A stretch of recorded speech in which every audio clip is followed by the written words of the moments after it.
அனைவருக்கும் வணக்கம். நம்ம இங்க பார்க்க போறது என்னன்னா டிசைன் திங்கிங். சரியா? இதுக்கு முன்னாடி எல்லாம் பார்த்தீங்கன்னா இந்த டிசைன் திங்கிங்குள்ள இருக்கிற உங்களுடைய கருத்துக்கள் என்னென்னலாம் நம்ம பார்க்க போற டைம். இந்த டைம் பார்த்தீங்கன்னா நம்மளுடைய பாடப்பகுதியில நம்மளுடைய பாடத்தில் படிச்சுட்டு இருக்கிற ஒரு நாவல். சரியா? எல்லாரும் தெரிஞ்ச கதை தான் சாயாவனம் நாவல். அந்த நாவலை சுருக்கத்தை சொல்றேன் நான். அது சொன்னதுக்கு அப்புறம் அந்த டிசைன் திங்கிங் உள்ள இருக்கிற அந்த 5 ப்ராசஸ் இருக்குது. அந்த 5 ப்ராசஸும் இந்த கதைக்குள்ள நம்ம எப்படி கொண்டு வந்திருக்காங்க, எப்படி நம்ம கொண்டு போறோம், நம்ம அந்த டிசைன் திங்கிங் உள்ள அந்த ப்ராசஸ்ல எப்படி இருக்குது அப்படின்றது நம்ம ஒரு குரூப் டிஸ்கஷன் மாதிரி உங்களுடைய கருத்துக்கள் நீங்க எப்படி அதை கொண்டு போறீங்க அப்படின்றத பத்தி நம்ம இங்க டிஸ்கஷன் பண்ண போறோம். ஃபர்ஸ்ட் அந்த சாயாவனம் அப்படிங்கிற நாவல் பார்த்தீங்கன்னு சொன்னா ஒரு பிரபலமான நாவல். ஒரு பழைய ஆத்தர், ரொம்ப வருஷமா அதாவது ஒரு சாகித்ய அகாடமி வாங்கின ஒரு புகழ்பெற்ற நாவல். ஒரு இயற்கை சூழலை மையப்படுத்தி கொண்டு வந்திருக்கிற நாவல் சோ கந்தசாமி அப்படிங்கிறவரால் எழுதப்பட்ட ஒரு நாவல். இந்த நாவலுடைய சுருக்கத்தை நான் சொல்லிடுறேன். இயற்கை அழிக்கிறது அப்படிங்கிற மாதிரி இந்த நாவல் கொண்டு போயிருக்கோம். முழுக்க நம்ம இயற்கை அழிக்கிறதுங்கிறது ஒரு ப்ராப்ளம் தான், ஒரு பிரச்சனை தான். சரியா? ஆனா அது எப்படி நமக்கு ப்ராசஸ்க்குள்ள 5 டிசைன் திங்கிங்குள்ள வர 5 ப்ராசஸ்க்குள்ள நம்ம எப்படி கொண்டு போறோம் அப்படிங்கிறது நம்ம பேசலாம் பின்னாடி. அந்த கதையில பார்த்தீங்கன்னா ரொம்ப வருஷத்துக்கு முன்னாடி குழந்தை கதையா இருந்த சிலவர் தான் அவங்க அம்மா வெளியூர்ல எடுத்துட்டு போறாங்க, பிள்ளைங்களுக்காக எடுத்துட்டு போறாங்க. போன இடத்துல அவங்க அம்மா எடுத்துட்டு போறாங்க. அவங்க நல்லா படிச்சு ஆளாகி வெளிநாட்டுக்கு படிச்சு முடிச்சு அவங்க அம்மாவுடைய ஆசையை நிறைவேற்றுக்காக அந்த கிராமத்துக்குள்ள வர்றாங்க. வந்த இடத்துல அவங்களுக்கு என்னன்னா அந்த வளர்ந்த பிறந்த கிராமம், அந்த கிராமத்தை வளர்ச்சி அடைய வைக்கணும் அப்படிங்கிற ஒரு சூழ்நிலை. ஏன்னா விவசாயம் அப்படிங்கிறது அந்த விவசாயத்துக்கு தகுந்த மாதிரி ஒரு கரும்பு ஆலையை உற்பத்தி பண்ணணும்னு நினைக்கிறார். சாதாரணமா நமக்கு ஒரு இட வசதி, நமக்கு ஒரு ஆலையை பொருளை உற்பத்தி பண்ற இடம், ஒரு ஆலையை வந்து கம்பெனி கட்டணும் பெரிய இடம் வேணும். அப்ப அந்த இடத்துக்கு எங்க கேட்குதுங்கிறப்ப அங்க இருக்கிற ஒருத்தருடைய ஒரு பெரிய பணக்காரர்களுடைய உதவி தேடுறான். அந்த இடத்துல நம்ம விஷயத்தை சொல்றான். இங்க வந்து மக்களுக்கு நல்லது பண்றதுக்காக, படிச்சவங்களுக்கோ வேலை வாய்ப்பு கொடுக்கறதுக்காக ஒரு ஆலை உற்பத்தி பண்ணணும்னு நினைக்கிறான். அந்த இடம் தான் ப்ராப்ளம். அந்த இடத்த அவங்க பேர் சொல்றாங்க. ஆனா அந்த இடம் கொடுக்குறது வெறும் தரிசா இருக்கிறதுனால அந்த காடுகளுக்குள்ளேயே என்ன இருக்கும், இளநிலங்கள் இருக்கு. அப்ப இது எப்படி அழிக்கிறது அப்படின்னு முழுக்க கதையை கொண்டு வந்திருக்காங்க. ஆனா இன்னும் என்னன்னா அந்த கிராமத்தில் இருக்கிற மக்கள் அந்த காட்டோட சேர்ந்து சில வாழ்க்கைக்கு அடிப்படை ஆதாரத்தோட தான் அவங்க வாழ்ந்துருக்காங்க. அப்ப அதை காட்டை எப்படி அழிச்சாங்க, அழிச்சுட்டு அந்த உற்பத்தியை கரும்பாலை உற்பத்தி பண்ணியாச்சு. இப்ப மக்களுடைய சூழ்நிலை எப்படி இருக்குது, அவங்க அதை ஏற்றுக்கிட்டாங்களா, எல்லாம் ஏற்றுக்கலையா? இப்ப நம்ம கிராமத்துக்கு நகரத்துக்குள்ள ஒரு என்ட்ரி ஆகணும்னு சொன்னா நம்முடைய வாழ்க்கை முறை சற்று செட்டாகிறது. ஏன்னு சொன்னா கிராமத்துடைய சூழ்நிலை வேறையா இருக்கும், நகரத்துடைய சூழ்நிலை வேறையா இருக்கும். சரி, அது மாதிரி அந்த மக்களுக்கும் ஆலை வந்ததுக்கு அப்புறம் நம்முடைய வாழ்க்கையுடைய அடிப்படை ஆதாரம் எப்படி இருக்கு, மனசு நமக்கு ஏற்றுச்சா இல்ல அது திரும்பினாங்களா திரும்பியா அப்படின்றது அந்த கதையுடைய விஷயம். எதுக்கு ஆகும் வேற வழி கிடையாது. சரியா? அப்படி இருக்கிற இதுதான் அந்த கதையுடைய மெயின் மைய கருத்து. உற்பத்தி பண்ணியாச்சு, காட்டாச்சு, உற்பத்தி ஆலை கொண்டு வந்தாச்சு. இப்ப இந்த உற்பத்தி பண்ணதுக்கு அப்புறம் மக்களினுடைய அது ஒரு போக்குல போயிட்டு இருக்கு. ஆனா சிலருக்கெல்லாம் விருப்பம் இல்லாமல் இருக்கு, மனசு வந்து போய் இருக்காங்க. இந்த சூழ்நிலை தான் அந்த கதையினுடைய மையம். இதுல நம்மளுடைய டிசைன் திங்கிங்ல வர அந்த 5 ப்ராசஸ யாரும் முதல்ல அது என்னன்ற ப்ராசஸ் சொல்லுங்க, அந்த ப்ராசஸ்க்குள்ள என்னென்ன வருது அப்படின்றத ஒவ்வொருத்தரும் யோசிச்சு டிஸ்கஷன் பண்ணுங்க. ஓகேவா? சொல்லுங்க.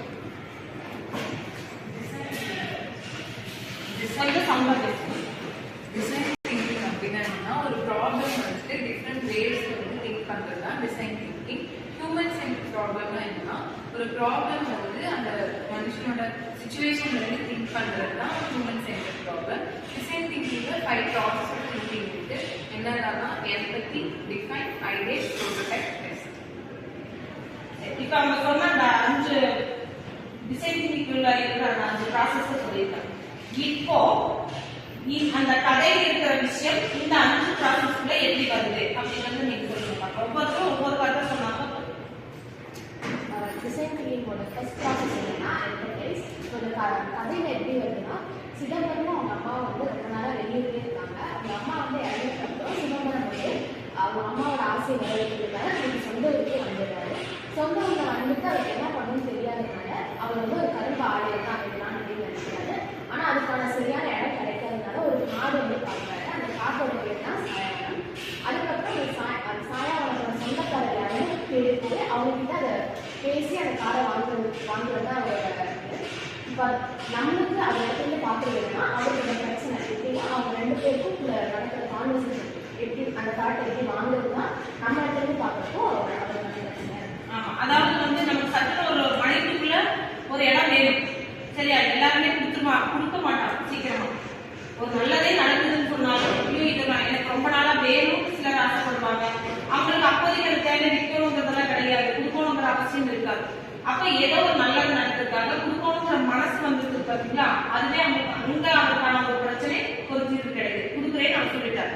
ஆனா அதுக்கு என்ன விஷயம், சும்மா நிலமா இருக்கிற விஷயம் கிடையாது, அது அழிக்கணும். சரியா? இந்த அழித்தல் அப்படின்றது நீங்க இன்னொரு கான்செப்ட் எப்படி புரிஞ்சுக்கணும் அதை சொல்லுங்க. டிபில செகண்ட் ப்ராசஸ் என்னன்னா டிஃபைன். இங்க என்ன ப்ராப்ளம் அப்புறம் அதுக்கான சொல்யூஷன் என்னன்னு டிஃபைன். இதுல வந்து சிதம்பரத்துக்கு வந்து அங்க இடம் கிடைக்கல, அதுதான் ஃபர்ஸ்ட் ப்ராப்ளம் இருக்கு. அதுக்கப்புறம் மறுபடியும் அவங்களுக்கு ஒரு இடம் கிடைக்குது, அது வந்து காடா இருக்கிறதுனால அதை எப்படி அழிக்கணும் அப்படிங்கிறது வந்து இதா இருக்கும். அதாவது அழித்தல் அப்படிங்கிறப்ப நம்ம பல நேரம் யோசிப்போம் இல்லையா? சீக்கிரமா ஒரு காட்டை அழிக்கணும்னு சொன்னா ஒரு மரம் செடி வைக்கிறோம், அந்த வெச்ச செடி எவ்வளோ நாள் உட்காந்துச்சு தான் நமக்கு அது மரமா வருது. அந்த மரத்தை அழிக்கணும், அதுக்கு ஆட்கள் வேணும். இன்னைக்கெல்லாம் பார்த்தீங்கன்னா மரத்தை அழிக்கிறது நிறைய விஷயங்கள் எல்லாம் வந்துச்சு. அன்னைக்கெல்லாம் பார்த்தீங்கன்னா மனுஷங்களால தான் என்னது ஒவ்வொரு மரத்தை வைக்கிறது லேட் ஆகும். இன்னொன்னு அங்க வாழ்ற உயிரினங்கள் எங்களுக்குமே நம்ம வச்சுக்க முடியாது. அங்க இருக்கிற விலங்கினங்களுக்கெல்லாம் ஒரு பாதுகாப்பு அப்படி எல்லாம் சுத்தி பார்க்கணும்னு சொன்னா எந்த பிரச்சனைக்கும் என்னது அப்படின்னு கண்டுபிடிக்குது. அப்ப அவங்க அதை முடிவு பண்ணி ஒரு தீர்மானமா என்ன முடிவு பண்றோம்னா வேற வழியே இல்லை, சில உயிரினங்கள் செத்து போகும், சில மரங்கள் அழிச்சுதான் ஆகணும் அப்படிங்கிற ஒரு முடிவு வரப்போ அங்க அழித்தல் அப்படிங்கிற ஒரு விஷயம் அதுதான் ப்ராப்ளத்துக்கு சால்வ் அப்படிங்கிற மாதிரி யோசிக்கிறாங்க. அடுத்தது டிபியோட தேர்ட் டைப் என்னன்னா ஐடியேட் அப்படின்னா ஒரு யூசர் கிட்ட இருந்து இன்ஃபர்மேஷன் வாங்குறத நம்மளும் வந்து கொஞ்சம் கேதர் பண்ணி இன்ஃபர்மேஷன். அப்படி பார்த்தா சிதம்பரத்துக்கு வந்து அந்த இடத்துல வந்து நிறைய ப்ராப்ளம்ஸ் இருக்கு. இப்போ வந்து காடு கடிச்சிட்டாலும் அங்கே வந்து நிறைய விலங்குகள் பறவைகள் செடி கொடிகள் கூட இருக்கு. அது நம்ம எப்படி வந்து கிளியர் பண்ணுறது அவனோட ப்ராப்ளமாக இருக்கு. ஸோ அதனால சிவனாண்டிக்கு வந்து ஹெல்ப் கேட்கும்போது அவங்க மூலியமும் 2 பேர் சிறுவர்கள் கூப்பிடுறதுனால அந்த இடத்த வந்து ஃபர்ஸ்ட் வெட்டி பார்க்குறாங்க. ஆனால் அப்போ வந்து அது ரொம்ப நாள் நீடிக்கிறதுனால அது வந்து தீயில வந்து எரிச்சிடலாம் அப்படின்னு சொல்லிட்டு ஒரு 10 நாள் அப்படி எரிக்கிறாங்க. 10 நாளுக்கு அப்புறம் அந்த மழை வந்ததுனால அந்த மழை தண்ணியில வந்து எல்லாமே வந்து ஒரு சாம்பலா இருக்குது. ஸோ அதனால அவனுக்கு வந்து அந்த 2 முடிஞ்சிருந்த சொல்யூஷன் வந்து கிடைச்சிருக்காரு. இது ஒரு ஐடியாவுக்கு நம்ம எடுத்துக்கலாம் இல்லையா? டிஸ்கஷன் பண்றப்போ மரத்தை வெட்டி அதெல்லாம் அப்புறப்படுத்தி அதுக்கப்புறம் இந்த குப்பையெல்லாம் அடிக்கிறத விட சட்டம் தீய வச்சு அழிக்கிறதுன்றது என்னது சீக்கிரமா அது பத்திக்கிட்டு எரியும் அப்படின்னா அந்த பத்திக்கிட்டு எரியுதுன்றது கூட 10 நாள் அவங்களுக்கு எரியுது. ஆனா அதுக்கு ஒரு பிரச்சனை இயற்கையா பார்த்துருது, மழை கொடுக்கறதுனால அந்த எல்லாமே என்னது தீ எல்லாமே சாம்பலாகி சீக்கிரமா அதை அப்புறப்படுத்துறதுக்கான ஒரு ஐடியாவும் அப்படிங்கிறது தீய வச்சுதான் உறுத்தி ஆகணும், வேற வழியே இல்லை அப்படிங்கிற மாதிரி இது ஒரு ஐடியாவுக்கு கூட அவங்க முடிவு பண்ண ஒரு ஐடியாவில் இதுவும் ஒரு விஷயம் நம்ம ஒரு ப்ராசஸ்ல ஐடியாவில் ப்ராசஸ் எடுத்துக்கலாம். அடுத்தது டிபியோட ஃபோர்த் ப்ராசஸ் என்னன்னா ப்ரோட்டோடைப். ப்ரோட்டோடைப் அப்படின்னா அந்த ஒரு ப்ராப்ளம் இருக்குன்னா அதை நம்ம நியூவா எதையாச்சும் யூஸ் பண்ணி நம்ம அந்த ப்ராப்ளம் எப்படி சால்வ் பண்ணலாம் அப்படின்றத ப்ரோட்டோடைப் அப்படின்னு சொல்லுவாங்க. இதுல ப்ரோட்டோடைப் அப்படின்னா ஃபண்டமெண்டல் முறையை வந்து இது ப்ரோட்டோடைப்பா வச்சிருக்காங்க. ஃபண்டமெண்டல் முறைனா ஸ்டார்டிங்ல வந்து அந்த காரை அடிக்கிற போது சரி, அந்த ஃபேக்டரி வந்ததுக்கு அப்புறம் அந்த ஃபேக்டரியில் வேலை செய்யறவங்களுக்கு வந்து அவங்க வந்து இவ்வளவு காசு தர இவ்வளவு நேரம் வேலை பாருங்க அப்படின்னு சொன்னாங்க. ஆனா அந்த ஊர் மக்களுக்கு வந்து காசுங்கிறது வந்து முக்கியமானதா ஒன்றா இருக்குல்ல, அதனால அவங்க வந்து நம்ம எங்களுக்கு காசு வேண்டாம், நம்ம செய்யற வேலைக்கான அந்த பொருட்களை வந்து நீங்க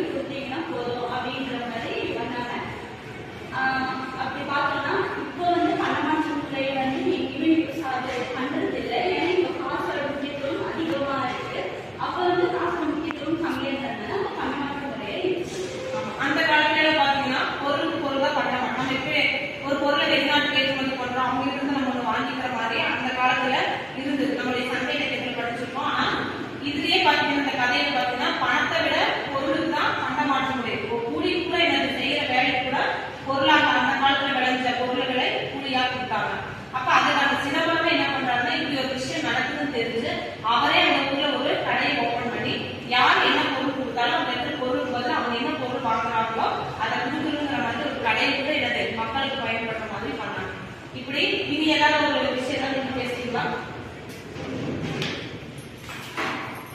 டிசைன் திங்கிங்ல ஃபிஃப்த் ஸ்டெப் வந்துட்டு ப்ராசஸ் வந்துட்டு டெஸ்டிங். ப்ரோட்டோடைப் வந்துட்டு இப்போ ஒரு மாடல் கொடுத்தாங்க, பண்டமாற்று முறை இருக்குது. அந்த மாடலை வந்துட்டு எக்ஸிக்யூட் பண்ணி பாசிட்டிவாக வந்துச்சுன்னா அதை எக்ஸிக்யூட் பண்ணலாம், நெகட்டிவாக வந்துச்சுன்னா மறுபடியும் டிஃபைன் பண்ணி ஐடியேட் பண்ணி ப்ரோட்டோடைப் பண்ணி மறுபடியும் டெஸ்ட் பண்ணுவாங்க.